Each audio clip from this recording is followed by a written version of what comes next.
कर्मचाऱ्यांच्या प्रमुख मागण्यांवर प्रशासनासोबत झालेल्या चर्चेत तोडगा निघाल्यानंतर आंदोलन मागे घेण्यात आले। त्यामुळे वसई विरारमधील बस सेवा पुन्हा रस्त्यावर धावणार आहे। वेतनवाढ, 8 तासांची ड्युटी, ओव्हरटाईमचा मोबदला, बोनस आणि इतर विविध मागण्यांसाठी परिवहन कर्मचाऱ्यांनी आंदोलन पुकारले होते। संपामुळे वसई विरारमधील सार्वजनिक बस सेवा ठप्प झाली होती आणि प्रवाशांना मोठ्या अडचणींचा सामना करावा लागला। मात्र प्रशासन आणि कर्मचाऱ्यांच्या प्रतिनिधींमध्ये झालेल्या चर्चेत प्रमुख मागण्यांवर सकारात्मक निर्णय घेण्यात आला। त्यानंतर कर्मचाऱ्यांनी संप मागे घेण्याचा निर्णय घेतला। दुपारनंतर बस सेवा पूर्ववत होणार असल्याने प्रवाशांना मोठा दिलासा मिळाला। त्यामुळे वसई विरारमधील सार्वजनिक वाहतूक व्यवस्था पुन्हा सुरळीत होण्याची अपेक्षा व्यक्त केली जात आहे।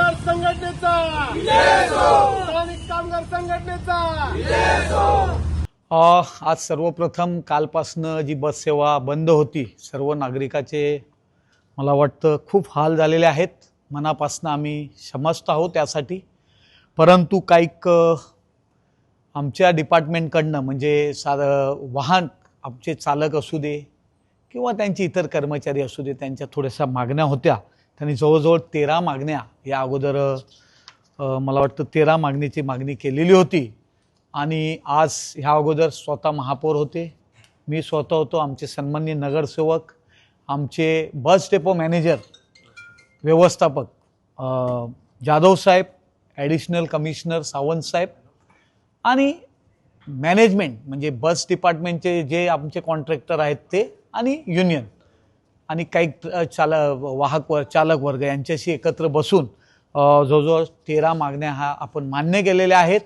आणि मला वाटतं 3 वाजल्यापासून त्यांनी ह्या बस सेवा आजपासून सुरू करायचे मान्य केलेलं आहे। 24 तास उलटून गेलेल्या लोकांना कालपासून भरपूर त्रास झाला, जे वयस्कर आपण करून दिलेली आहे। आणि त्या इतर ज्या 12-13 त्यांच्या मागण्या होत्या त्या सगळ्या मागण्या पूर्ण झालेल्या आहेत।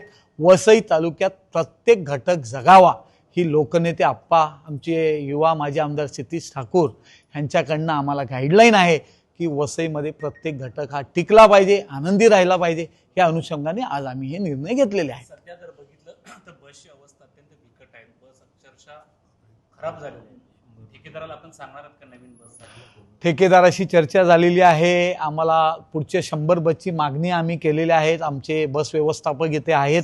आपल्याला टप्प्याटप्प्याने येत्या 7-8 महिन्यामध्ये 100 बस ते देखील AC बसेस अवेलेबल होत आहेत।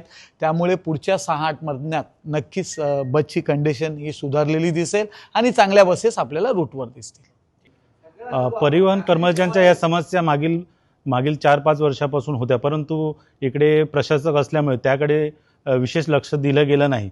ज्या वेळेला इकडे बॉडी बसली त्याच्यानंतर आम्ही त्याचे निवेदन दिले आणि त्याच्यावर मागणी केली। बऱ्याच वेळा मीटिंगला बसल्यानंतर त्याला योग्य प्रतिसाद न भेटल्यामुळे आम्ही संघटनेच्या वतीने, स्थानिक कामगार संघटनेच्या वतीने बंद हा आंदोलन न करता काम बंद प्रत्येक कर्मचाऱ्यांनी स्वतःहून काम बंद केलेलं आहे।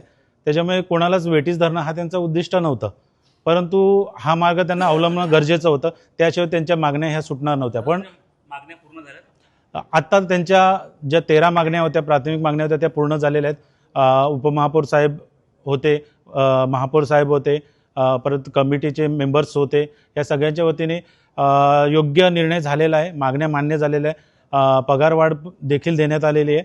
त्यामुळे आता बसेस चालू होत आहेत।